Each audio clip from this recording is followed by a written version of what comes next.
రాష్ట్ర ప్రభుత్వం తక్షణమే యుద్ధ ప్రాతిపదికన ఈడబ్ల్యూఎస్ను అమలు చేసి ఉద్యోగ నియామకాల్లో ఓసీలకు రిజర్వేషన్లు కల్పించాలని ఓసీ సంఘం సమితి జిల్లా అధ్యక్షుడు జనగం సంతోష్ డిమాండ్ చేశారు. ఆదిలాబాద్ పట్టణంలోని ప్రెస్ క్లబ్లో ఏర్పాటు చేసిన మీడియా సమావేశంలో సభ్యులతో కలిసి ఆయన మాట్లాడారు. ఓసీ కులస్తులకు కార్పొరేషన్ ఏర్పాటు చేయాలని కోరారు. పేద ఓసీలను అన్ని విధాలుగా ఆదుకోవాల్సిన బాధ్యత ప్రభుత్వంపై ఉందని పేర్కొన్నారు.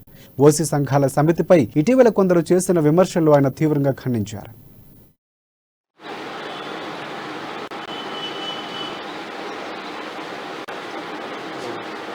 ఈరోజు రాష్ట్ర ప్రభుత్వం కేటాయించిన గురుకులాల టీచర్ పోస్టులు 9,231.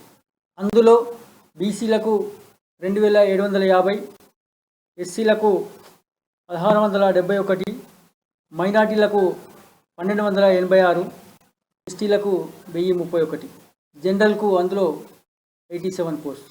అంటే ఈ రాష్ట్రంలో ఈ దేశంలో ఓసీల పరిస్థితి ఏమాత్రం ఉందో అందరికీ తెలుసుకోవాలని చెప్పేసి కోరుతున్నా. ఈరోజు 9,000 పోస్టులో ఏ పర్సెంటేజ్లో మరి ఓసీలకు కేటాయించిందని చెప్పేసి నేను రాష్ట్ర ప్రభుత్వాన్ని డిమాండ్ చేస్తున్నా. కనీసం 1% కూడా లేదు. ఈడబ్ల్యూఎస్ కూడా ఈరోజు అమలు చేయడం లేదని చెప్పేసి స్పష్టంగా తెలుస్తున్నది. మరి ఓసీలలో విద్యార్థుల పరిస్థితి ఏంది? ఇలా హాస్టళ్ళు కానీ గురుకులాలు కానీ మరి రిజర్వేషన్లు కానీ చదువుకోవడానికి కూడా ఈరోజు రాష్ట్ర ప్రభుత్వంలో లేవని చెప్పి తెలియజేస్తున్నాను. మాకు కూడా కనీసం ఈడబ్ల్యూఎస్ ద్వారా 10% కేటాయించాలని చెప్పేసి మేము కోరుతున్నాం.